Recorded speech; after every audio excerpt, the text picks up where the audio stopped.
안녕하십니까, 이철재 회계사입니다. 오늘 강의는 법인의 특수관계에 대한 업무관 가직금 관련된 세무처리입니다. 자, 법인에서 가장 중요한 것 중에 하나입니다. 법인이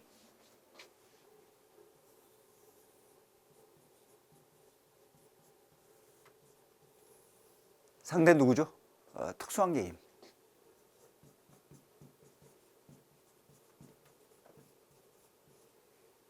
자금을 빌려주는 경우가 있습니다. 자금 대여.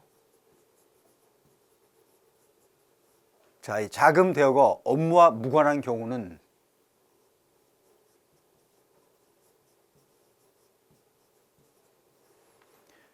여러 가지 세무상 문제가 생깁니다. 첫째, 어떤 게 있죠? 자, 이자를 적정히 안 받았나요? 적정한 이자 차익을 입금 산입, 배당이나 상여 등 적절히 소득 처분합니다. 인정이자 입금 산입 문제. 첫째.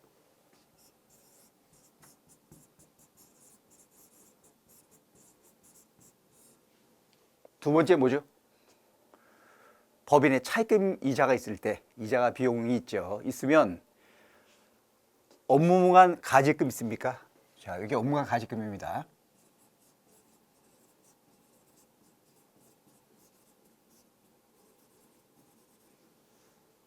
무조건 이자를 일정한 공식을 써서 계산한 다음에 부인하는 겁니다.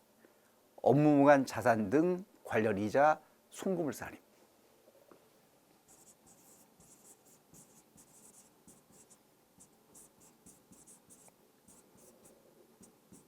자산 등 이 가직금이 여기 포함됩니다. 관련 이자, 순불. 세 번째, 회사가 보통 이 대여한 금액을 회계 처리할 때 계정 과목을 대여금 과목을 보통 많이 씁니다.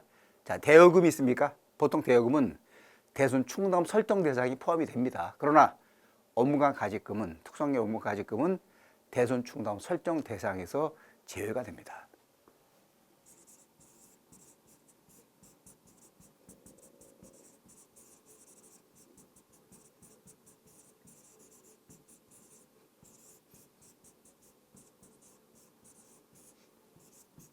네 번째 불이익. 이 가직금이 회수 불가능합니까? 보통 회수 불능하면 대손 처리해서 손금 처리를 합니다. 그러나 특수관계인 업무관 가직금은 대손금이 손금이 아니에요. 대손금. 그리고 이걸 처분한 경우가 있죠. 처분 손실.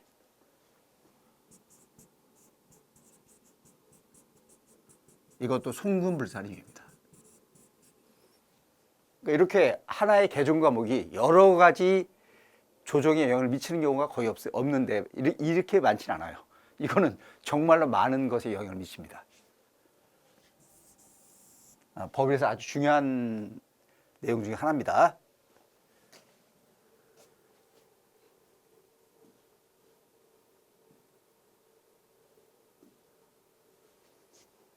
자, 그러면 내용 설명드렸고요.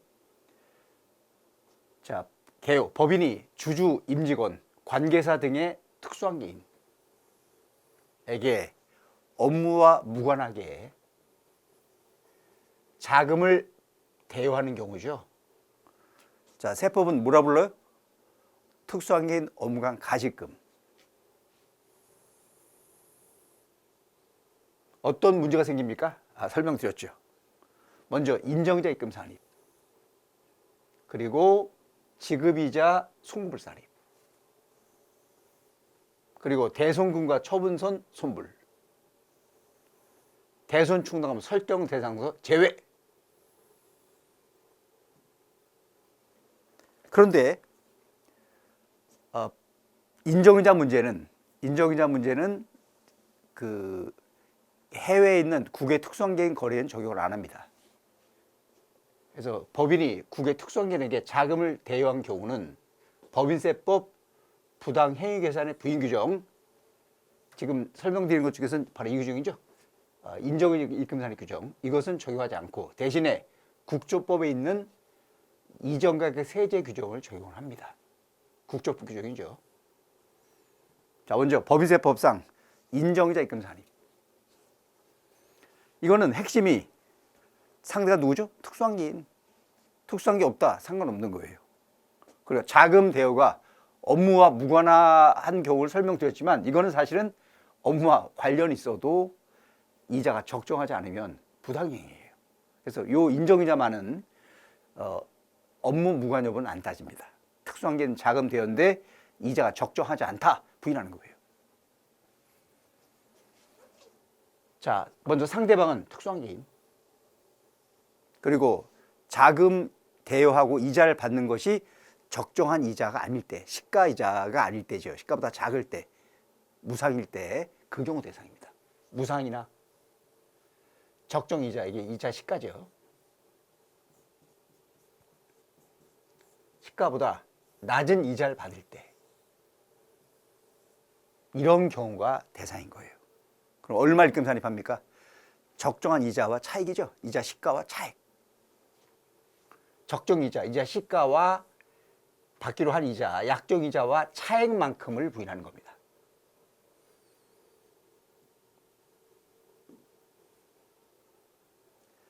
자, 따라서 법인이 특수한 게 아닌 사람에게 빌려줬습니까? 이게 상관없는 거예요. 인정이자 계산 대상이 아닙니다. 그리고 특수성이 아닌 사람일 때는 인정이자 계산 안 합니다. 그리고 그 차액을 기업업무 추진비, 접대비죠. 접대비나 기부금으로 보지 않는다. 따라서 특수한 개인이 아니면 세무상 문제가 없습니다. 특수한 개인일 때만 문제가 생기는 겁니다. 자, 또 하나, 개인이나 비영리법인이 자금을 빌렸다. 이건 법인의 문제는 아니죠. 빌려간 사람, 싸게 빌려간 사람은 이게 이제 특수한 개인이 아닌 경우도 증여세 과세가 될 수는 있어요. 그러니까 법인의 문제는 없지만 빌려간 사람에게는 증여세 과세가 될 수가 있다. 그 내용이 여기 나옵니다. 자, 이자를 적게 주면서 돈을 빌린 거죠. 무상이나 저렴하게. 자, 그런 경우로서 거래 관행상 정당한 사유가 없고, 첫째 정당한 사유 없는 거죠. 그리고 이익 받은 것이 1,000만 원 이상이 되면은 이건 사실은 법인세가 아닙니다. 상증세 규정, 증여세 과세될 수 있다는 내용을 설명드리는 겁니다. 자, 그러면 인정이자 계산 요건은 뭔가요? 첫째, 상대가 누구죠? 특수한 개인. 자금을 어떻게 빌렸나요?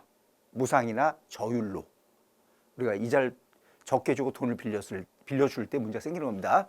자, 법인이 특수한 개인에게 금전을 무상이나 시가보다 낮은 이자율로 대여함으로써 조세 부담을 부당히 감소시킨 걸로 인정되는 경우, 이게 사실은 시가보다 싸게 받으면 이자를 안 받거나 적게 받으면 이자 수익이 적게 잡힙니다. 적게 잡히면 법인 소득이 줄어들죠. 자, 요건 첫째, 상대가 누구죠? 특수한계. 그리고 특수한계였다가 중간에 특수한계 없어지는 경우도 있어요. 그러면 인정이자 계산은 특수한계 소멸되기 전까지, 그때까지 하는 겁니다. 소멸된 날까지만 계산하고 더 이상 하는 거 아니에요. 또 돈을 빌려준 경우가 되죠.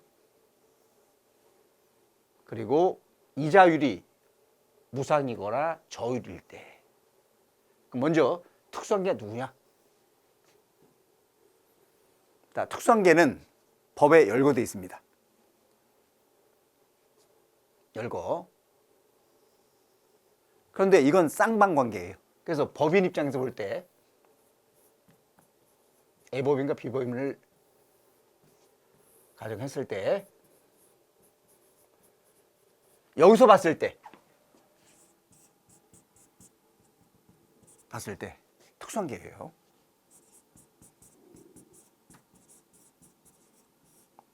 그런데 여기서 봤을 때는 특수한계 아닌 거예요.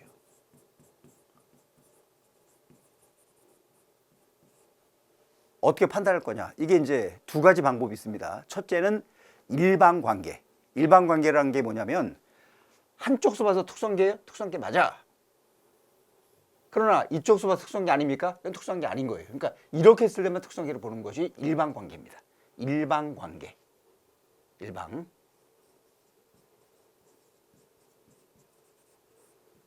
또 하나는 쌍방관계가 있어요. 쌍방관계. 이거는 여기서 봤을 때 특수관계예요? 그러면 여기서 볼 필요 없어. 무조건 특수관계야. 이렇게 보는 거예요. 이것이 쌍방관계입니다. 그래서 특수관계라는 개념을 일반관계를 볼 거냐 쌍방관계를 볼 거냐에 따라서 이게 거래 부당이상 부인 여부가 달라지는 거예요. 그러니까 일반관계를 봐버리면 이쪽에서 싸게 팔게 되면 저율 대여하면 문제 안 생깁니다.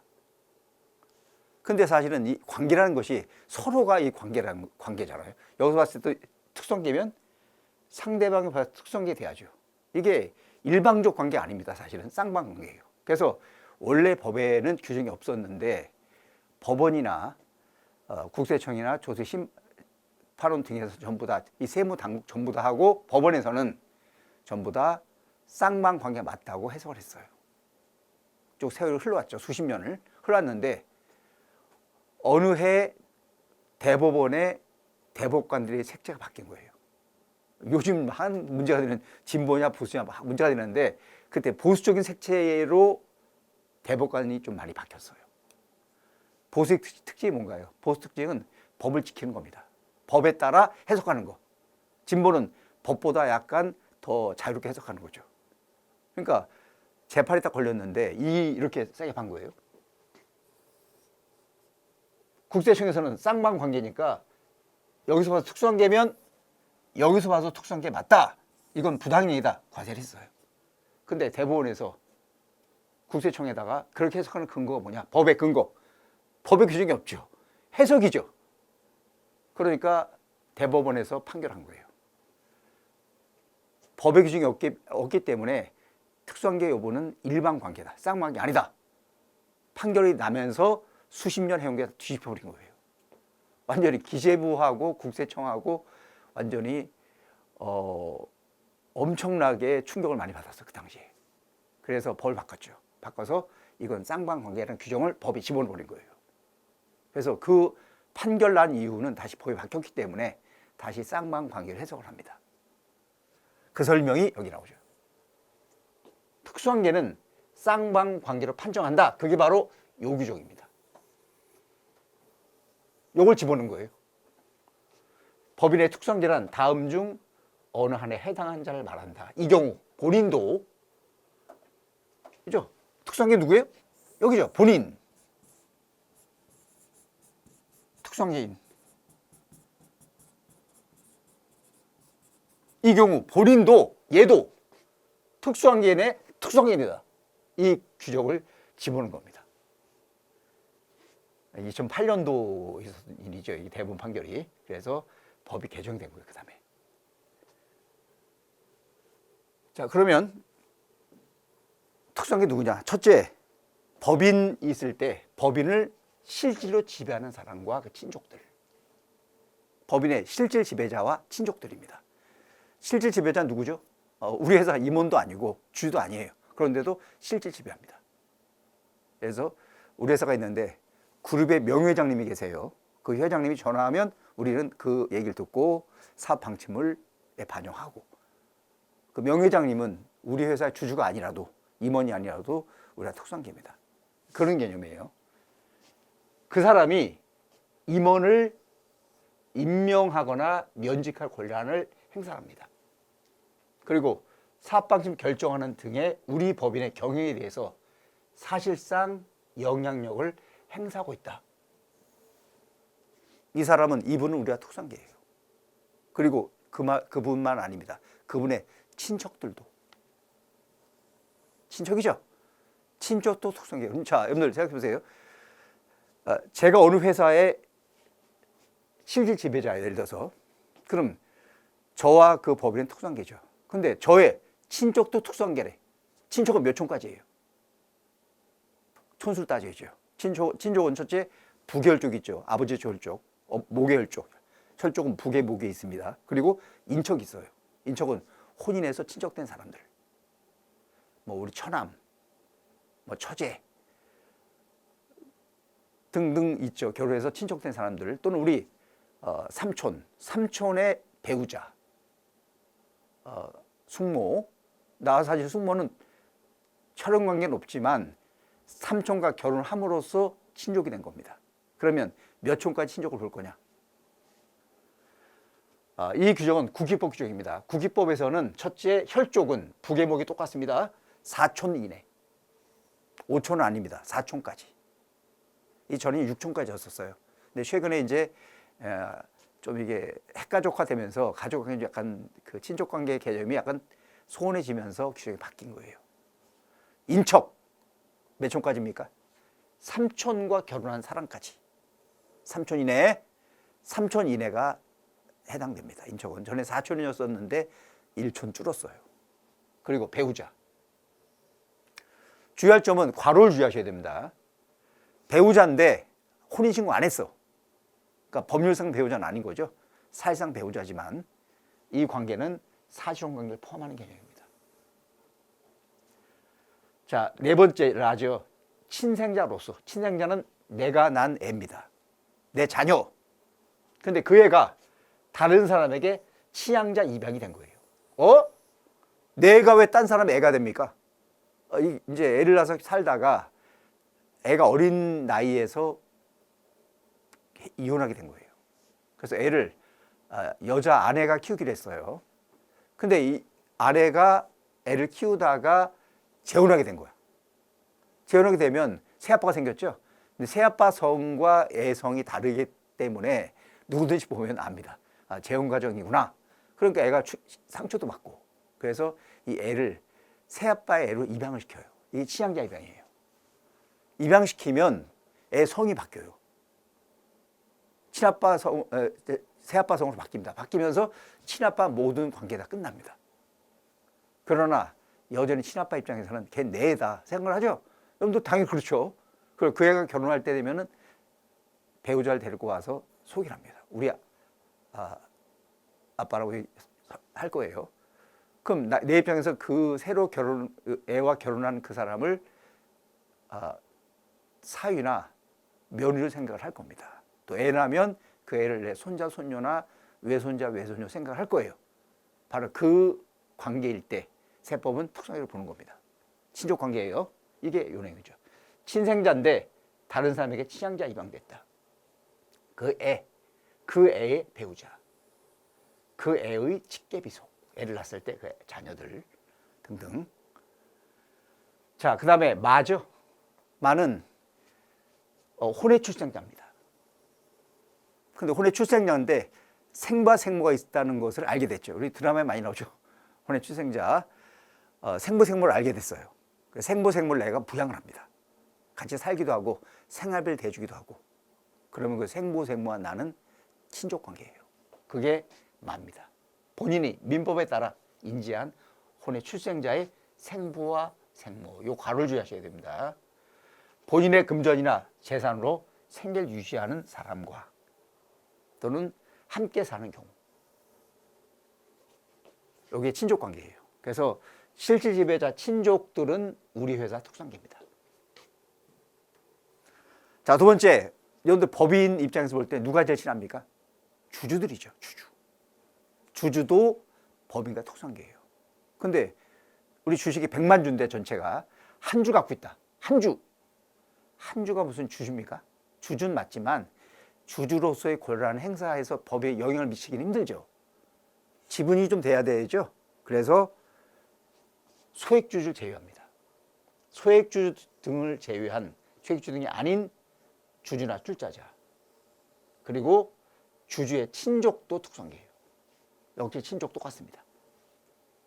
자, 주의할 점은 소액주주는 제외가 되는구나 아셔야죠. 소액주가 누굽니까? 지분율이 1% 미만인 주주. 다만 지배주주와 특수관계인 사람은 소액주주를 안 봅니다. 예를 들어서 회장님이 계신데 주식이 제일 많은 그런 지배주주예요. 회장님과 일가들. 그 속한 일가들에 해당되는 회장님의 둘째 아들이에요. 차남. 지분율이 0.5%야. 그러나 회장이 일가죠. 다 지배주주입니다. 그들은 소액주주 아니에요. 그래서 아무리 1% 미만이라도 지배주주와 특수관계인 사람은 해당되지 않습니다. 지배주 등과 특수관계인인 사람은 소액주주에서 제외가 되죠. 네, 개인별 판단이에요. 자, 세 번째, 회사에 근무하는 임직원들 있죠. 신입사원부터 대표사까지 모든 임직원은 우리 회사 특수관계입니다.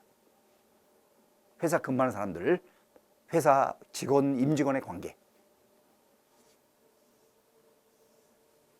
임직원이죠. 그런데 주의할 점은 주주가 있어요. 주주의 직원도 우리가 특수관계예요. 그래서 주주가 우리 회사 주주가 김모 씨라는 사람이 있어요. 지분율이 10%예요. 근데 김모 씨가 개인 사업을 해. 갈비집 근무하는 모든 직원은 우리와 특수관계예요. 이게 상당히 범위가 넓어집니다. 근데 주주가 법인이다 해서 삼성전자 주주의 우리 회사 주식을 3% 갖고 있어요. 그러면 삼성전자 직원이 수만 명이잖아요. 그 수만 명이 우리가 특수관계냐? 그건 아니에요. 법인일 때는 임원이나 이사급만 특수관계입니다. 그러니까 출자자가 개인이면 모든 주주, 법인일 때는 임원급에 해당돼야 특수관계예요. 일반 직원은 아닙니다. 자, 주주의 직원이죠. 소액주 빼고. 근데 주의할 점은 주주가 영리법인이면 임원만 해당됩니다. 비영리법인일 때는 이사나 설립자만 해당됩니다. 그러면 개인 주주는 그냥 모든 직원이에요. 가로에 해당되지 않잖아. 그럼 모든 직원이죠. 그래서 개인 주주일 때는 개인주가 개인 사업을 하면 거기 근무하는 모든 직원은 우리가 특수관계입니다. 또 하나는 생계 유지자예요. 법인 또는 소액주주 외 주주와 법인이 돈을 대줘요. 그 돈으로 생활 유지해. 또는 주주가 생활비를 대줘요. 그 돈으로 생활 유지하는 사람. 우리가 특수관계입니다. 자, 기억하시고요. 그 다음에 함께 사는 친족도 해당됩니다. 친족도.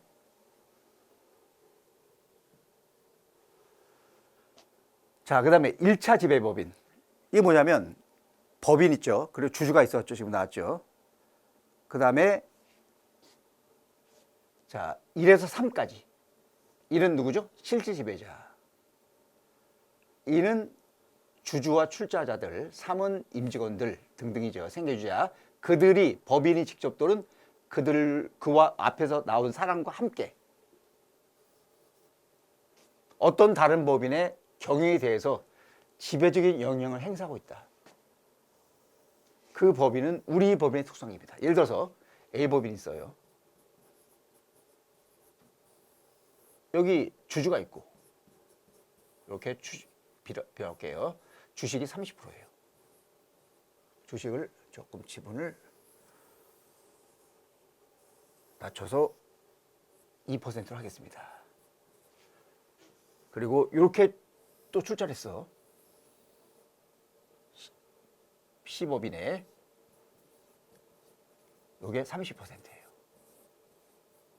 그러면 이 둘은 특수관계죠. 그리고 우리 법인은 여기를 통해서 이 법인의 경영에 대해서 지배적인 영향을 행사할 수 있습니다. 여기와 여기는 특수관계예요. 그 내용이 이겁니다. 그러면 우리 법인이 직접 해도 되고 1에서 3의 사람을 통해서 해도 됩니다. 자, 그러면 어떤 것이 지배적인 영향 행사냐? 둘로 나눠져요. 영리법인일 때는 지분율 몇 프로? 30% 이상. 그리고 30% 안 되는 경우도 실질 지배력이 있다. 해당됩니다. 이게 두 번째 거예요. 지분율은 30%가 안 되지만 임원의 임명권 행사나 사업방식 결정 등 법인의 경영에 대해서 사실상 영향력을 행사하고 있다고 인정되면 특수관계입니다. 자, 비영리 법인은 설립할 때 이사의 과반수도 좋고요. 두 번째는 설립할 때 추정금을 냅니다. 추전 재산의 30% 이상을 어떤 사람들이 낸 거야. 이들이 낸 거죠. 가운데 사람들이 냈고 그중 한 사람이 설립자로 되어 있다. 이게 지배적 영향 행사에 해당되는 경우입니다. 영리법인 두 가지 어느 하나, 비영리법인 두 가지 어느 하나입니다.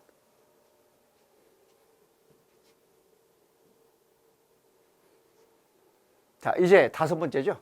우리가 1차 제법인까지 봤죠.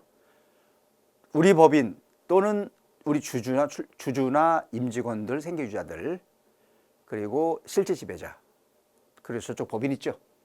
자, 이들이 이렇게 지배했죠. 아까 다시 여기서 또 나가는 거예요. 저쪽으로. 또 다시 다른 법인의 지배적 영향을 행사하고 있다. 그러면 저기와 우리는 특수관계예요. 이제 1에서 4까지입니다. 해당 법인, 그 법인이 직접 또는 1에서 4와를 통해서 어떤 다른 법인의 지배적인 영향을 행사하고 있다. 그 법인은 우리가 특성입니다. 자, 여섯 번째는 이거예요. 우리 법인 있죠? 여기도 법인 있어요. 출자 30% 이상. 여기 또 누가 출자한 거예요? 저쪽에서. 출자 이렇게 된 거예요. 출자 30% 이상, 30% 이상입니까? 저기와 우리는 특성이에요. 그 설명이 6번입니다. 해당 법인에, 우리 법인에 30% 이상 출자하고 있는 법인에 30% 이상 출자하고 있는 개인이나 법인, 우리가 특성입니다. 자, 일곱 번째는 우리가 어떤 그룹에 해당돼요. 이게 뭐 삼성그룹, 뭐 현대그룹 이런 개념이 아닙니다.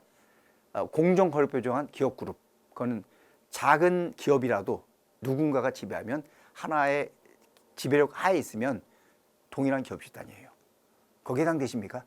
그러면 동일한 기업 집단에 속하는 계열사들, 우리가 특성계입니다. 계열사 임원들 특성계예요. 계열사 직원 아닙니다. 임원만.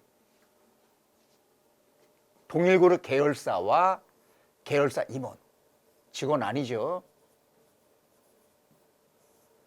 그룹 계열사일 때는 임원만 해당됩니다. 우리 회사 직원은 당연히 특성계고 우리 회사 아닌 계열사 직원은 특성계 아니고 임원만 특성계예요. 자, 그럼 가직금. 가직금이 뭐죠? 자금을 빌려준 거. 회계 가직금의 개념은 다릅니다. 회계 가직금은 돈이 나갔어요. 계정 과목을 뭔지 처리할 수가 없어. 일단 뭔지 모르겠어. 그럼 가지금을 잡아요. 잡았다 나중에 계정이 확정되면 대체시키고 없앱니다. 그게 가지금이에요. 임시 계정이죠. 그래서 가지금은 재무상태표에 계상하면 안 됩니다. 근데 세법의 가지금은 그런 개념이 아니에요. 가지금은 돈을 빌려준 거, 자금 대여, 이게 가지금이에요. 그래서 이 가지금 개념은 회계와 세법이 완전히 다른 개념입니다. 자, 가지금의 회수 포기. 돈을 빌려준 거예요, 특수상인한테. 받지 말자. 가서 얘기했죠. 주주님, 저희가 빌려준 돈 1억 안 받을게요. 저희 포기하겠습니다. 주주가 감사합니다. 예. 그러면 회계 처리해야죠. 대여금 떨고 대손 처리. 이거 송금 아니에요. 송금 부인될 수 있습니다. 특수관계인에 대한 이익 분여 성격입니다. 그리고 가지금이 없어진 거죠. 그 이유는 인정에 대해서는 할 필요 없는 겁니다. 특수관계인에 대한 대여금 회수를 포기하고 대손 처리했다. 대손금 부인하세요. 그리고 그 사람은 이익 본 거죠. 과세. 그러니까 법인은 입금 산입이고 개인일 때는 배당 상여로 등받아서 과세하는 거죠. 그리고 포기한 후부터는 이자 부인 하지 마세요. 가지금 없어진 겁니다. 인정자 입금 산입 하지 마세요. 자, 돈 받을 게 100억 있어. 물건 판대 돈입니다. 물건을 팔면서 2달 후 돈을 받겠다 약속을 했어요. 주주한테. 2달이 되면 돈을 받아야죠. 100억. 그런데 돈 안 받고 방치해. 지금 1년도 넘었어. 그럼 2달째 돈을 받아서 빌려주나 돈을 놔두나 똑같은 거예요. 그래서 회수가 지연된 시점부터는 가지급으로 보는 겁니다. 그런데 회사가 이런 얘기를 해요. 이거 회수할 수가 없습니다. 왜요? 거기가 거의 부도 지경이라서 돈을 100억 갚을 돈이 없다. 그러면 회수 못하는 게 정당한 거죠. 정당한 사유가 있는 경우까지 부당하다고 하지는 않습니다. 그래서 회수 불능이 정당하다. 괜찮아. 그건 어떤 경우죠? 회수할 돈은 없는 거예요. 그쪽에 줄 돈이 없어. 돈 지금 부도가 나버려. 그럼 어쩔 수 없는 거죠. 그건 가지금이 아닙니다. 괜찮아. 그래서 대금을 지급이 지연됐을 때, 회수가 지연됐을 때는 정당한 사유가 있냐 없냐를 따져서 처리를 하셔야 됩니다. 자, 회수를 지연하고 있다. 정당한 사유도 없이. 그거는 회수하기로 한 날부터는 가지금에 해당되는 겁니다. 그러나 특수한 개인이 자금 사정상 변제 능력이 없다. 그거는 어쩔 수 없는 거예요. 그건 회수 못한 것이 정당한 겁니다. 그 경우는 괜찮아. 자, 자기주식 취득. 자기주식을 취득할 땐 반드시 상법에 따라 취득하셔야 됩니다. 상법 규정이 있어요. 굉장히 자세히 되어 있습니다. 그 규정을 지키지 않고 취득하시면 그건 무효예요. 무효가 되면 어떡하죠? 무효가 되면 법률 행위는 없어지는 겁니다. 그래서 원상회복시켜야 돼요. 내가 주식 팔고 돈 받은 거 돈 돌려주고 주식 찾아와야 됩니다. 만약에 돈을 찾아오지 않았다. 그거는 업무간 가지금에 해당되는 겁니다. 그래서 자기주식을 취득할 땐 반드시 상법에 따라 취득해야 돼요. 상법에 따르지 않으면 그것은 무효기 때문에 원상회복 의무가 있고, 그리고 원상회복 안 시키면 돈을 빌려준 거나 마찬가지예요. 반드시 자기주식은 상법에 따라 취득해야 된다는 거 기억하셔야 됩니다. 자, 네 번째.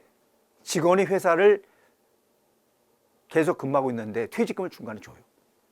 우리가 퇴직금 중간에 줄 수 있습니까? 있죠. 근거가 뭐죠? 일반 직원들은 근로자 퇴직금 보장법에 보면은 퇴직금 중간 정산 규정이 있어요. 요건을 갖춰야 됩니다. 요건이 뭐 무주택자 집 살 때 등 요건이 있어요. 그래서 요건을 갖추면 문제 없는 거야. 퇴직으로 보는 겁니다. 문제 없어. 근데 요건을 못 갖추었는데 퇴직금을 지급했다. 그걸 뭐라 불러요? 비현실적 퇴직 때 준 퇴직금이죠. 그것은 퇴직할 때 줄 돈을 미리 준 거로 보는 거야. 지금부터 빌려줄 때부터, 돈을 지급할 때부터, 한때부터 퇴직할 때까지 돈을 빌려준 거나 마찬가지예요. 이때 줄 돈을 이때 준 거니까. 그래서 업무간 가지금으로 보는 겁니다. 비현실적 퇴직자에 대한 퇴직금 지급액, 그것은 퇴직할 때 줄 돈을 미리 준 거예요. 미리 지급. 가지금 성격입니다. 그러나 적법한 중간 정산 절차를 거치면 괜찮아요. 중간 정산, 직원은 무슨 법이요? 근태법. 근로자 퇴직금 보장법에 따라 중간 정산. 임원들은 근태법 대상 아닙니다. 법인세법에 규정이 되어 있어요. 이 요건을 갖추면 중간 정산 가능하다. 요건을 반드시 갖추고 하셔야 문제가 안 생깁니다. 예금 담보 제공. 우리가 예금을 담보 제공하고 자회사가 돈을 빌릴 때 우리 모회사가 예금 담보 제공은 꽤 많이 있습니다. 자, 자회사 돈을 100원 은행에서 빌려요. 은행에서 요구합니다. 담보 제공하세요. 저희 담보 제공할 거 없는데 모회사한테 저희를 위해서 담보 좀 제공해 주세요. 모회사가 그 은행에 제 예금이 있으니까 예금 담보 제공할게요. 예금 있는 상태에서 그대로 담보 제공. 그런 경우의 사례죠. 자, 고일의 이자로 대출받은 자금을 대출받은 거죠, 내가. 그러니까 대출을 받아서 담보 제공하는 경우를 예를 든 겁니다. 10% 빌려서 은행이 예치. 그러니까 우리 회사가 은행에서 대출을 받아요.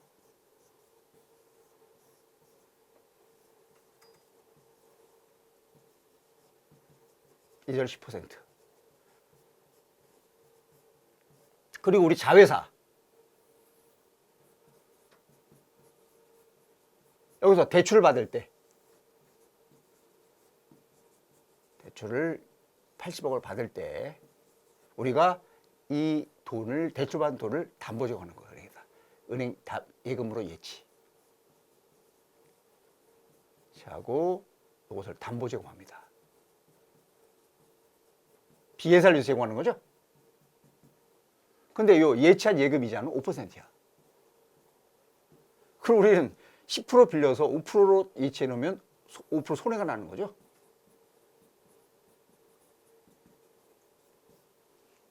이렇게 계열사 등을 위해서 돈을 빌려서 담보 제공하는 거.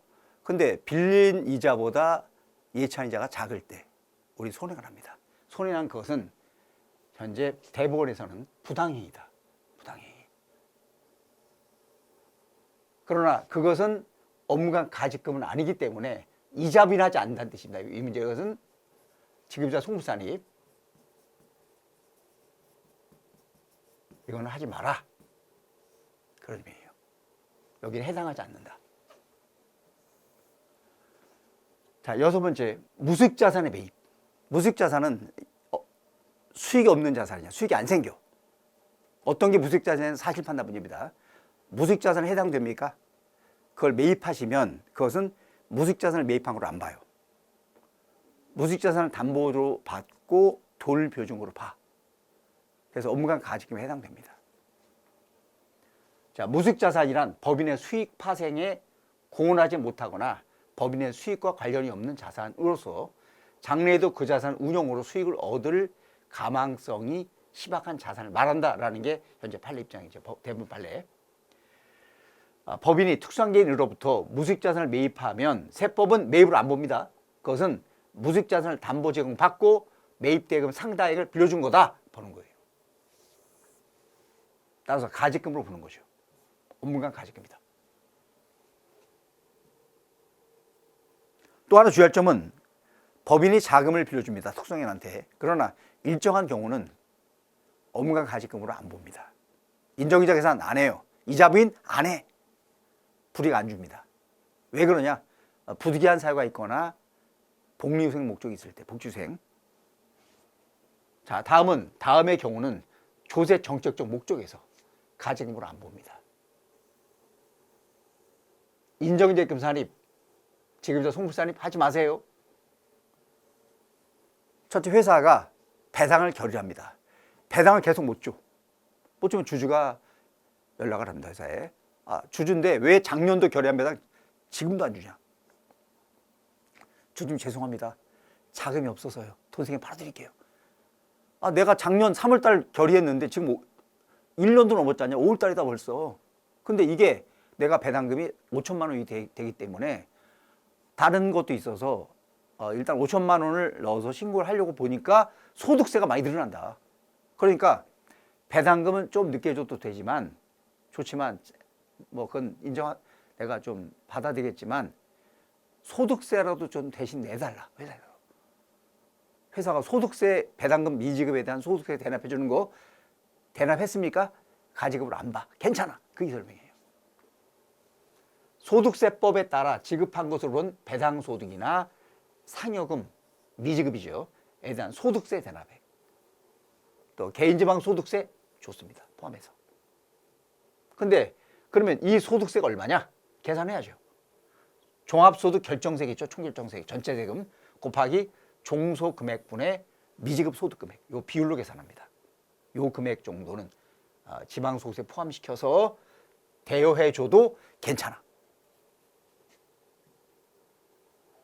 두 번째는 해외 투자하는 회사들. 베트남 회사 설립을 해요. 자회사를. 김 과장 베트남가 근무해라. 부장으로 가라. 베트남에. 네, 김 과장 갈 때까지 회사가 베트남 회사 줄 돈을 월급을 대신 지급하고 나중에 회사 설립되면 받는 경우가 있습니다. 네, 그 대납액들이죠. 급여 대납액 또는 여비 같은 거 대납액. 그것은 가지급으로 안 봅니다. 해외 투자 지원을 위한 조세 정책 규정이죠. 국외 자본 투자한 내국 법인이 거기 근무하거나 할 사람들의 여비나 급여 등 기타 비용을 대신 부담합니다. 가지금 잡았습니까? 괜찮아요. 네, 나중에 회수하시면 됩니다. 혹시 회사에 우리사조합이 있나요? 법인이 우리사주 조합이나 조합원에게 주식 취득자금 빌려줍니다. 괜찮아. 우리사주제도 지원. 괜찮습니다. 4번 중요한 건 아니고 이게 거의 없어져. 필요 없는 거고요. 자, 입금 산입. 매출 누락이 됐어요. 입금 산입. 귀속자를 몰라. 누군지 모릅니까? 소득처분은 대표자 상여입니다. 그럼 소득세 누가 냅니까? 대표자 냅니까? 안 내죠. 대표자가 가져간 게 아니고 누군지 몰라서 대표자에게 상여를 한 거야. 소득세는 대부분 회사에서 대납하고 대표자 안 냅니다. 회사 소득세 대납해 준 거 괜찮습니다. 직원이 와서 저 부장님 월급 가불 좀 해주세요. 월급 가불에 갑니다. 이 가불은 월급 가불은 다음 달 월급 받을 돈서 미리 월급 받은 거죠. 저도 이제 전에 철도청 다닐 때, 철도 공무원 할 때 월급 가불은 안 했는데 철도청 그만두고 공무원 그만두고 사표 내고 일반 회사 다녔어요. 다닐 때는 가불 많이 했어요. 그러니까 철도청 다닐 때는 기관차 승무할 당시는 기관차 승무를 했었는데 당시는 기관차 타는 승무하는 사람은 돈 쓸 일이 없어요. 기관차 타면 계속 기차 타고 다니기 때문에 뭐 매점 있고 뭐 아무것도 없죠. 기관차니까 없고 내려서 숙소 가서 자고 밥 먹고 다시 복귀하고 돈 쓸 일이 없어. 계속 저축이죠 뭐. 근데 이게 일반에서 다니니까 돈 쓸 일이 진짜 많아요. 그래서 돈 한 번 많이 쓰면 생활비가 없고 펑크나고 갑을 받고 다음 달 또 다시 또 받을 돈이 월급이 또 갑을금 빼고 주니까 적습니다. 또 갑을이야. 또 갑을 하다가 상여금 나오면 해서 월급 갑을 많이 합니다. 월급 갑을 괜찮아. 내가 받은 월급서 받은 거잖아. 그게 요거예요. 직원이 와서 저 3월달 결혼인데 결혼식 할 돈 좀 빌려주세요. 회사에서 회사 돈을 빌려줍니다. 괜찮아. 뭐죠?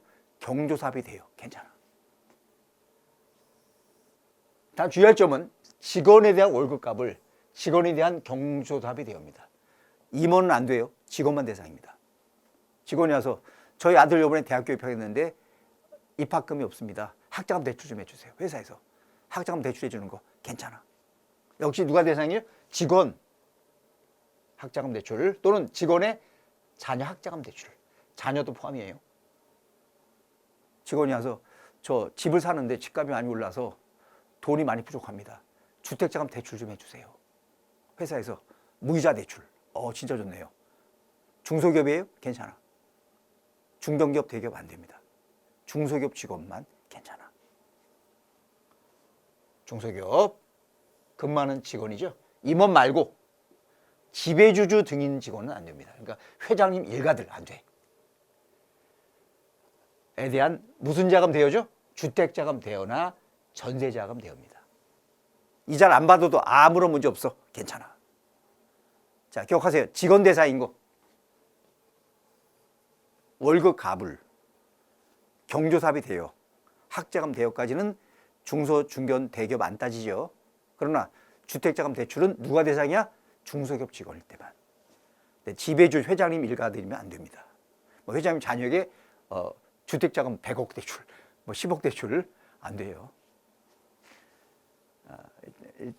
자, 그 다음 예규가 나옵니다. 근데 주의할 점은 이게 주택자금 대출에 보시면 금액 제한이 없어요. 집값이 20억짜리다. 20억 다 무상대출해도 문제가 없는 겁니다. 집이 한 채가 있는데 또 한 채 산다. 무주택자라는 개념도 없어요. 규정이 좀 약간 뭐 이상하지 않나요? 뭔가 비어있는 느낌? 근데 기재부 생각은 이거예요. 중소기업이 그렇게 많은 돈을 빌려줄 리가 있냐. 자금 사정이 그렇게 역력하지도 않고 그런 회사는 거의 없을 것이다 보는 거죠. 자, 지리법인은 직원 갑에게 신혼집 전세자금 몇 억 원입니다. 을 대여하였으나 갑은 사정상 배우자의 명의로 전세계약을 체결했대요. 전세계약 있죠. 전세대출. 갑은 지배주주 등에는 해당하지 않는데요.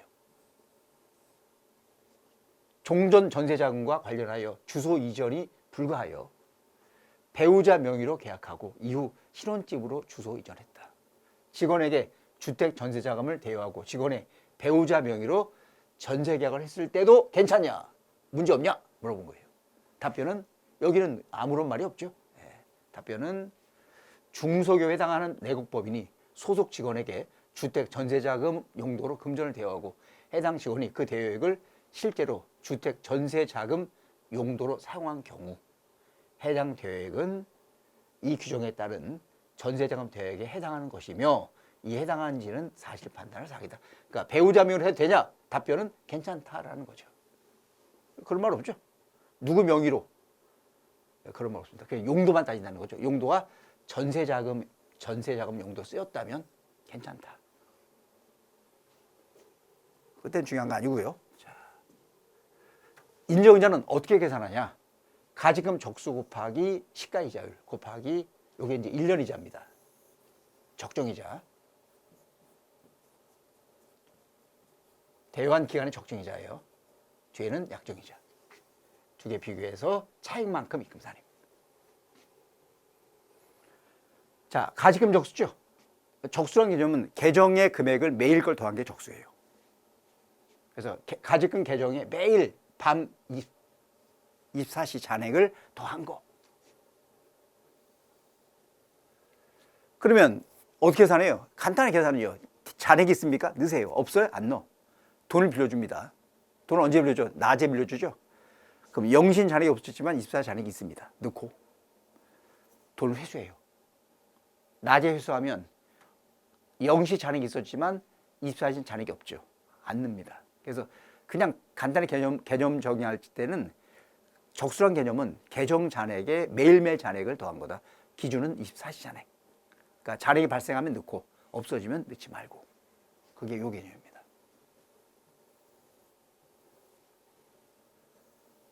그 적수 개념을 쓰게 되면 정확한 연평균액 계산이 가능하고 이게 연평균액이에요. 요게 곱한 게 이렇게 나눈 게.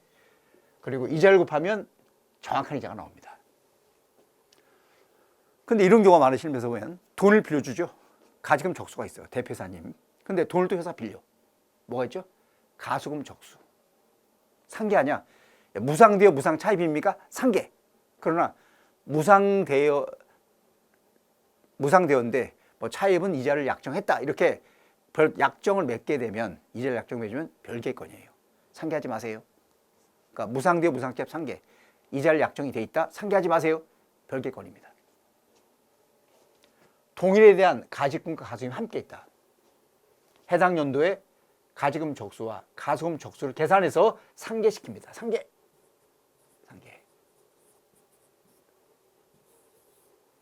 다만 가지금 등에 대해서 별도의 약정을 맺었다. 상계하지 마세요. 동일인이 아니다. 상계하지 마세요. 자, 그 다음에 시가인 이자율. 이자율 시가 뭐죠? 가중평균 차익률을 하는 게 원칙입니다. 요 이자율이요. 요거. 뭘 쓴다고요? 가중평균 차입이자율.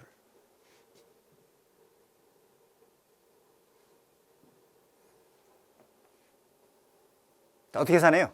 이건 기준은 대여 시점 현재 돈을 빌려줍니다. 지금 지금 현재 대여할 당시 차익금 뭐가 있냐 확인하세요.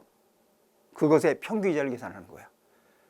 평균 개념은 단순히 이자를 더해서 나누게 하는 게 아니고 원금을 고려해서 계산하는 겁니다. 이런 식으로 차익금 잔액을 다 더하죠. 각각 차익금 잔액에 이자를 곱합니다. 곱하면 요 계산한 것이 바로 가중 평균 차입이자율이에요. 기준은 대여 당시 현재, 대여 당시. 이게 중요한 말이에요. 언제 기준? 대여 시점 기준. 또 하나 주의할 점은 이 계산에 일부 차익금은 안 넣어요. 뭘 안 넣냐? 첫째, 특수환경 차익금 안 넣어. 왜 안 넣어요? 특수환경 차익금은 친하기 때문에 돈을 빌려올 때 이자를 조절할 수가 있어요. 조절해서 의도적으로 이걸 낮출 수 있어. 안 됩니다. 안 넣어. 그리고 가공 차입자 성격, 채권자 불분명 사채자 안 넣어. 비실명 채권조건 이자 안 넣어. 그리고 연지급 소비자는 자산 원가 성격이에요. 현할자 상각도 현할차 연불이요. 장견불. 이것도 자금 차입 성격이 아니고 자산 매입 성격입니다. 안 넣어. 이자를 안 봐요. 그리고 요 이자율 언제 거죠? 대여 당시 이자율입니다. 대여 당시. 그래서 차입한 시점과 보통 대여 당시 이자율이 다를 수 있죠. 어떤 게 다릅니까? 변동금리일 땐 다를 수 있어요. 변동금리입니까? 차입 당시 하지 마세요. 대여 당시 걸 쓰는 거야. 그게 요 설명이에요. 변동금리 차입한 게 있다면 차입 당시 이자율로 하지 마시고 대여 당시 이자율을 쓰셔야 됩니다. 대여 당시로.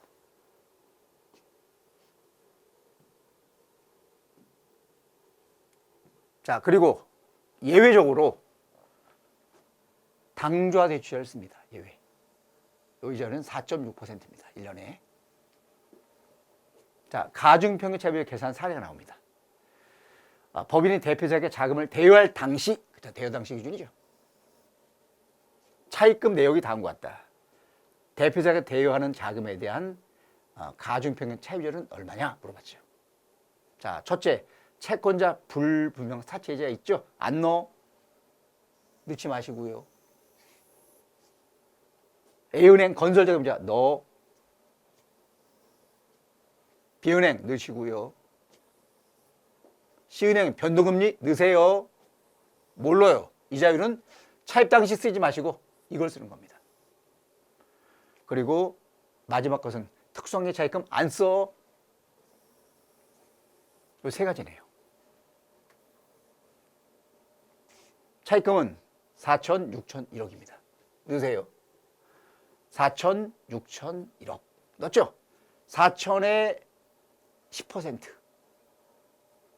6천에 8%, 1억의 변동금리입니다. 6%.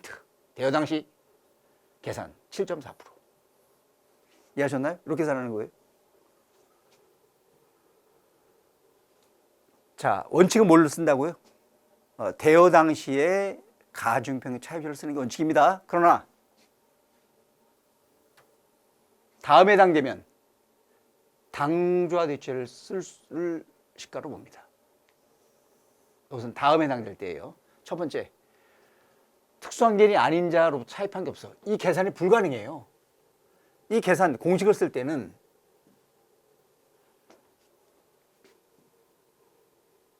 이 공식 쓸 때 이 차입금은 모두 특수환경 아닌 자 차입금에 해당되는데 차입금이 모두 다 특수환경 차입금밖에 없어. 이것밖에 없다고요? 그럼 계산이 불가능하네. 차입금이 전부다 이거야.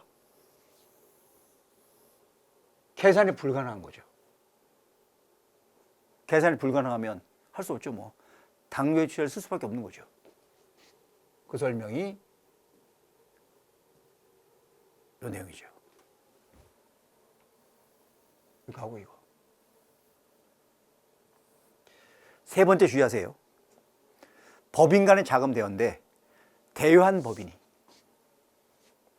대연 법인, 대여 시점 현재 대연 법인의 가중평균 차입이자율이 또는 대여금리가 차입한 법인의 가중평균 차입률이 높다.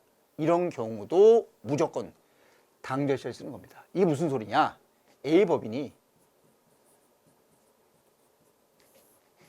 B 법인에게 자금 대여.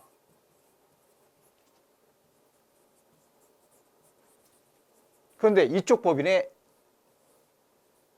가중평균 차입은 10%고 평균 차입자율을 여기는 5%예요. 높죠? 여기 해당됩니다. 대여 시점 현재 대여 법인의 가중평균 차입자율이 차입한 법인보다 높아요. 높으면 이 경우는 대여할 때 이자를 몇 프로 쓰던 간에 무조건 부당이사 부인에 걸립니다. 왜 그러냐? 자, 10% 약정을 맺으면 이 법인은 적정한 이자가 되지만 이 법인은 고율 차입입니다. 왜냐하면 특수환경 아닌 자한테 차입할 때 5% 밀리고 특수환경 차입금은 10%이기 때문에 고율 차입이에요. 따라서 이 법인이 부당이사 부인에 걸려요. 부당이 걸립니다. 이게 부당이. 반면에 이자를 5%로 약정을 맺으면 여기가 문제가 생겨요. 이쪽이 부당이 걸립니다. 부당이. 얘가. 부당이. 그래서 적정 이자를 찾아서 그 이자율로 약정을 맺을 수가 없는 겁니다. 이게 불가능하기 때문에 그냥 무조건 당겨실에서 쓰라고 규정을 둔 거예요. 네 번째는 장기 대여금이에요. 5년 넘는 장기 대여금. 5년 넘는 장기 대여금. 장부를 장기 대여를 했어요. 지금 대여금이 있습니다. 이 대여금은 10년 전에 빌려준 거야. 그러면 이자를 못 쓴다고요? 대여 당시 10년 전의 장부, 10년 전에 대여 당시 이자율이 어떤 게 있냐를 봐야죠. 차익금이 어떤 게 있냐 봐야죠. 10년 전의 장부는 회사 다 파기합니다. 왜? 세법상 장부 보존 기간이 5년이에요. 5년이 넘으면 다 장부를 파기하기 때문에 일반적으로 파기합니다. 하기 때문에 확인할 수가 없어. 대여 당시에 이자가 어떤 게 있었냐, 차익금이 확인이 불가능합니다. 그래서 이 경우도 무조건 당좌대출을 쓰라고 규정을 둔 겁니다. 자, 또 하나는 마지막은 요게 이제 실무상 제일 많이 하는 경우예요. 회사들이 이 계산이 아까 봤던 이자율 계산이요. 가중평균 비율. 이게 쉽습니까? 아니요. 제가 어느 회사를, 아는 회사를 보면 차입금이 한 300건 정도가 돼요. 여러분들 대여할 때마다 300건 차입금 가지고 이 계산 하실래요? 시간도 없고 바쁜데 이것까지 힘듭니다. 그래서 회사들이 머리 아파. 그냥 법에 정한 이자를 쓰자. 계산 안 하고 가능합니다.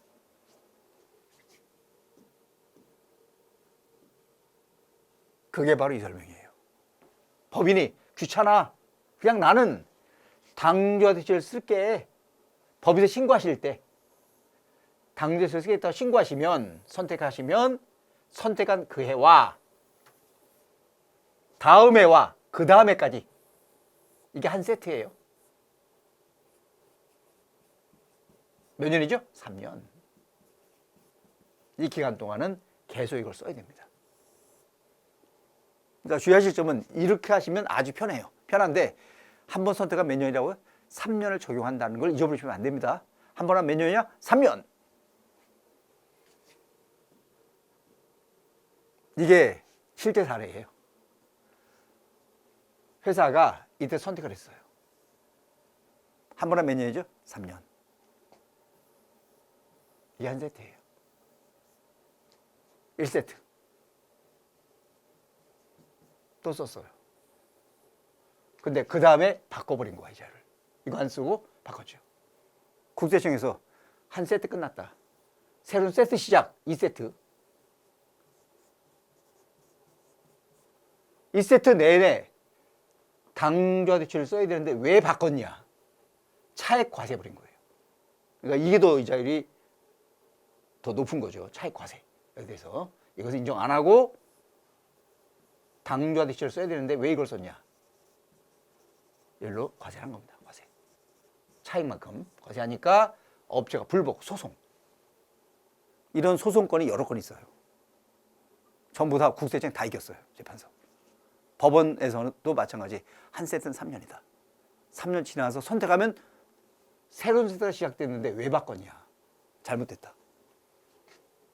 이게 판례 내용입니다. 판례 있죠? 대법원 판례, 대법원 판례.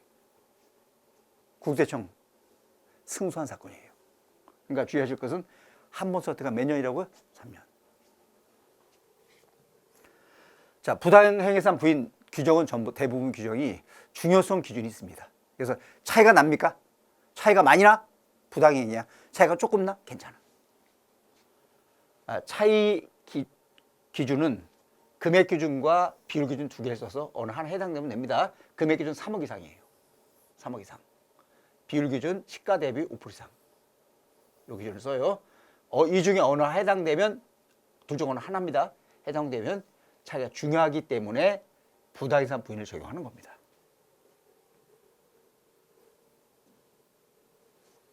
자, 인정이자, 입금산입, 소득처분해야죠. 법대로 하세요.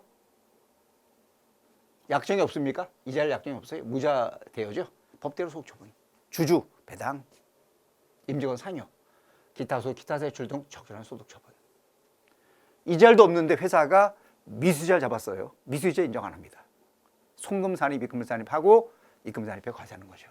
그래서 미수이자는 가공이자 성격이기 때문에 인정 안 해요. 상환 기간 및 이자를 약정이 있으면 미수이자를 잡으면 인정하는 거죠. 다만 미수이자에 대해서는 법인세법상 손해귀속 시기 규정 따라서 귀속 시가 맞는지 조정을 하셔야 됩니다. 그리고 약정이자가 시가보다 작으면 차익을 입금산입 과세. 차익에 대해서.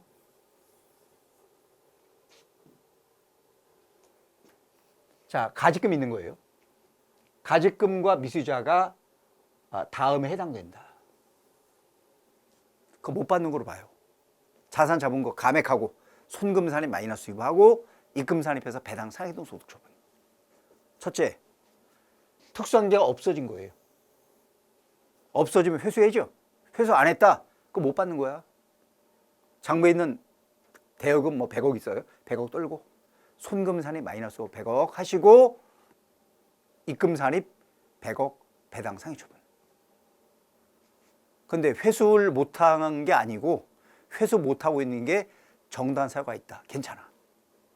그게 바로 이겁니다.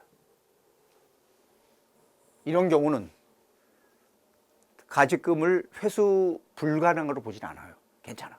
어떤 경우죠? 첫째, 소송이 걸려서 소송 때문에 현재 회수가 안 되고 있는 거다. 괜찮은 거예요.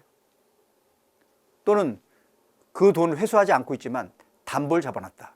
담보 잡아놨으면 돈 받을 수 있는 거죠. 괜찮아. 채권하고 그래서 이런 사유가 있으면 괜찮은 겁니다. 두 번째, 미수이자. 이자 부분은 발생한 연도 말부터 1년까지 회수가 안 되면, 그러니까 발생이 됐어요. 연도 말에. 다음 연도까지 회수가 안 되면 다음 연도 말에 못 받는 걸로 봐. 미수이자 떨면서 다시 부인해서 배당 상해 처분입니다. 그래서 두 가지 경우죠. 가지금과 미수이자는 특수관계 소멸될 때까지 회수 안 하면 회수 불가능으로 봐서 손금산입 감액하고 다시 부인, 배당 상해동 소득 처분.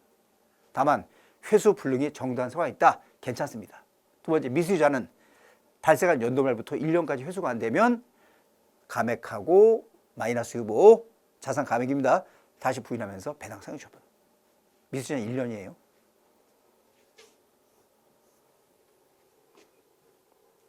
자, 이렇게 못 받는 걸 봐서 떨어냈어요. 근데 그 후에 이자를 받은 거야. 이자 받으면 그것은 이미 과세된 소득을 또 받은 거죠. 그것은 입금으로 안 봅니다.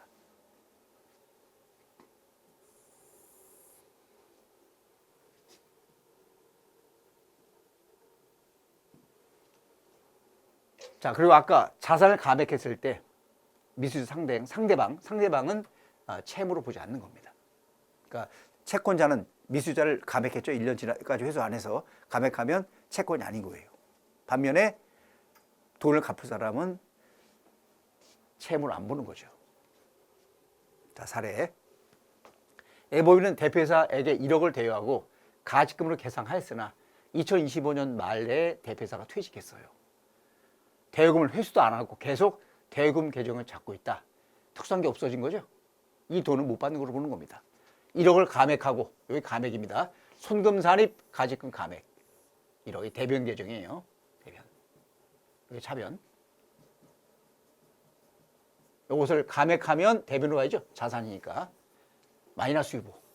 그리고 다시 입금산입, 상해처분. 그래서 과세. 소멸 시점서 없어진 걸로 보는 겁니다. 이 사례 이제 예제는 풀어보시면 좋을 것 같네요. 생략을 하겠습니다. 보시고요. 시간 관계상 생략하겠습니다. 예제는. 자, 이제 뭐죠? 특수성에 대한 업무강 가지금 관련 지급자 송부산입입니다. 자, 법인에 가지금 있을 때, 업무강 가지금 있을 때 법인에 이자가 있으면 이자 중 일정한 금액을 부인하는 규정입니다. 왜 부인하는 건가요? 왜 쓸데없는 데 돈을 쓰고 있냐? 빨리 회수해서 업무에 써라. 이렇게 돈을 업무 무관하게 빌려주게 되면 회사의 재무구조가 나빠진다. 재무구조 개선을 지원하기 위해서 둔 규정입니다. 그러면 특수한 일에 대한 업무강 가지금, 우리 아까 인정이자는 업무 무관 여부는 안 따졌어요. 근데 이거는 업무 무관 여부를 따집니다. 업무 무관할 때 되는 거야. 업무 관련되면 괜찮아요. 자, 건설사들이 이거 많이 합니다. 건설사가 공사하면서 시공사죠. 시행사에게 돈을 빌려줘요. 건설사 하기 위해서. 괜찮아. 업무 관련된 자금 대여입니다. 그게 첫 번째 설명입니다. 시공회사 참여한 건설업 영위 법인이 시행사 공사 맡긴 쪽, 분양하는 회사죠. 그쪽에 결격 사유 발생으로 책임 준공 보증, 채무 보증 등 관련 대의변제하고 돈을 대여금 잡았다. 괜찮다. 또 비슷한 사례입니다. 공사하는 회사가 시행사 쪽에 돈을 빌려줍니다. 왜 빌려준 거죠? 자금 부족해서 사업 수행이 잘 안 된다. 그래서 그래서 빌려준 거예요. 괜찮아. 또 재건축 공사 받은 회사들이 재건축 공사하면서 돈을 빌려주는 겁니다. 괜찮다. 또 정유회사가 주유소에 돈을 빌려줘요. 시설장 같은 거 석유 팔려고 괜찮아. 사업 관련이죠. 또 국내 회사가 외국의 시설 및 운영 등하고 대여하는 것 업무 관련해서 괜찮습니다. 다 업무 관련된 대여들이에요. 그러니까 주의할 점은 업무가 가시금 여부는 뭘 따져요? 업무 관련성을 따져서 판단한다. 다 그런 유사한 사례들입니다. 이거 앞에 설명드렸죠? 외상건축 회수 지연은 가지금으로 보지만 회수 지연이 정당하다. 괜찮아. 자기수익은 법률 따라 취득해야 된다. 상법에 따라서 상법 위배되면 가지금에 해당됩니다. 예금 담보 제공은 앞에 설명드렸죠. 부당에 해당되지만 업무간 가지금은 아니다. 후수채 인수도 인수는 대여한 것도 포함시켜서 판단하셔야 됩니다. 사실 판단해서 후수채 인수한 것이 대여 성격임에 해당되는 거예요. 그 다음에 나머지 보시고요. 자, 넘깁니다. 그 다음에 이 계산할 때는 이 공식을 쓰는 거죠. 지급자 곱하기 차입금 적수분의 업무관 자산 적수 더하기 특수환경에 대한 가지금 적수. 요 비율은 100% 한도입니다. 그래서 이자 부인 규정이 여러 가지가 있어요. 앞에 부인된 건 다 빼고 나머지로 계산합니다. 나머지로. 선순위 부인과 차감한 나머지 금액으로. 그럼 이자가 뭐냐? 여기 이자들이에요. 이자가 아닌 거고. 자, 첫째, 어음 할인. 어음 할인은 기업회계상 둘로 나눠요. 차익거래냐, 매각거래냐. 차익거래면 이제 포함해요. 매각거래 포함하지 않습니다. 차익거래 포함하세요. 이자입니다. 매각거래 포함하지 마세요. 리스 두 가지 있죠. 금융리스와 운용리스. 금융리스 돈 빌린 거예요. 이자 있습니다. 운용리스 자산을 빌려 쓰고 있고 임대로 주고 있는 겁니다. 이자 없어.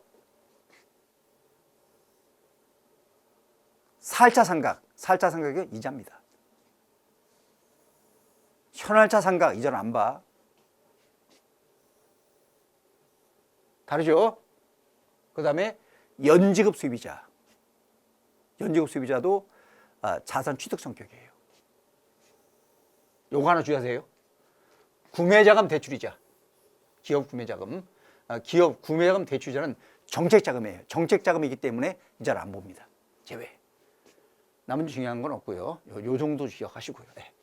나머지는 참고해 보세요. 자, 이제 넘깁니다. 차입금 적수는 지급이자 나누기 연이자율 곱하기 365. 요 계산식이에요. 역산법입니다. 역산법 이렇게 계산이 됩니다. 그리고 앞에 설명된 것처럼 동일한 사람에 대한 가지금과 가지가 함께 있다. 상기하세요. 그러나 별도 약정이 되어 있다면 상기하지 않습니다. 그리고 동일인이 아니다. 상기하지 마세요. 관련 사례는 보시고요. 자, 넘깁니다. 풀어보시고 넘길게요. 그 다음에 이제 대손 처리죠. 대손금과 처분 손실 송물산입. 대손 충당금 설정 대상 제외된 내용입니다. 첫째, 대손금과 처분선 송물산입. 자, 원래 채권이 회수 불능하다. 대손 처리 가능합니다. 송금 산입이에요. 그런데 다만 단서죠. 특수공인에 대한 업무간 가지금은 대손금과 처분 손실을 송금 산입하지 않습니다. 특수한 게 인지 여부. 자, 이 내용이죠. 돼요. 여기는 회수불능. 중간에 특수관계가 없어진 거야. 관계가 없어졌어요. 그러면 이 판단할 때 대여시점 기준으로 판단할 거냐, 회수불능 시점 판단할 거냐의 여부에 따라서 송금불산의 여부가 달라집니다. 종전에 국세청이나 기재부에서는 대여시점 기준이다라고 판단했어요. 근데 법원에서 아니다, 이날 기준이다.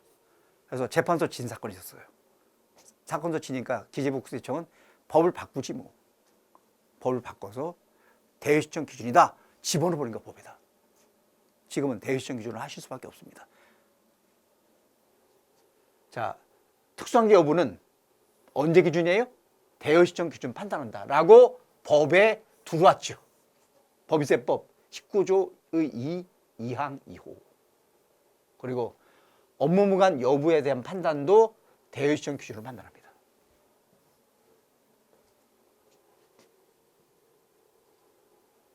그 다음에 대손충납 설정 대상에서 제외를 시킵니다. 특수업무가지금입니까? 대손충납 설정 대상이 아니에요. 자, 관련 사례. 갑은 2024년 특수관계인 주을에게 업무와 무관하게 1억을 빌려줬어요. 그런데 을이 2025년 4월 1일 날에 주식을 매각해서 특수관계 없어져 버린 거야. 그런 다음에 그 회사가 회생계 인가 신청을 해서 결정이 나버린 거예요. 나서 이 돈을 못 받게 된 겁니다. 빌려줄 때 여쭤봤죠. 자, 언제 기준이죠? 대여 시점 기준을 판단합니다. 대여할 당시에 특수관계인 업무가 가지금이었죠. 이것은 송금이 아닙니다. 세무조용, 송금을 산입, 소득처분은 법인이라 기타 사유출. 판단은 언제 기준이에요? 대여 시점 기준이다. 이게 만약에 회수 불능 시점 기준이었다면 송금 산입 못합니다. 대여 시점 기준이기 때문에 송금 산입 할 수 있는 겁니다. 그리고 회수 불능 시점부터는 인정이자금 산입, 지급자 송금 산입을 하지 않는 거죠. 자,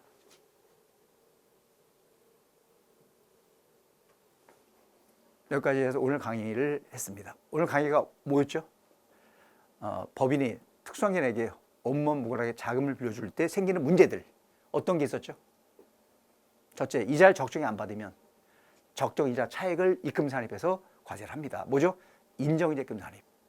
두 번째, 법인에 차입금 이자가 있다면, 이자 비용이 있다면 이자 중 일정한 금액을 계산식을 쓰죠. 송금을 산입을 또 해서 이건 기타 세출 처분입니다. 세 번째, 특수관계인 업무가 가지금은 회수 불능해도 대송금이 송금이 아니죠. 처분해서 손실 나도 처분 손실이 송금이 아닙니다. 그리고 대손충납 설정 대상 제외가 되죠.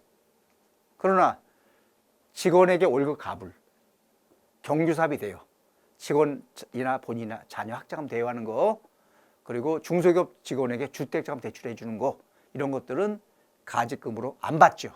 세무상 문제가 없습니다. 그 주의할 점은 인정을 계산할 때 이자율은 뭘 쓰죠? 가중평균 차입이자율. 그러나 예외적으로 당좌 대출을 쓰는 경우도 있었죠. 그리고 한번 신고를 하는 경우는 난 당좌 대출 쓰겠다 신고하면 한 번 신고하면 한 세트 몇 년? 3년. 3년간 의무 적용해야죠. 끝나서 또 한 번 쓰게 되면 또 새로운 세트 시작된 거예요. 중간에 바꾸시면 안 됩니다. 이렇게 해서 오늘 강의를 여기까지 하겠습니다. 날씨가 매우 춥습니다. 여러분들 감기 조심하시고요. 다들 건강하고 행복하시길 기원하면서 다음 강의 때 뵙겠습니다. 수고하셨습니다.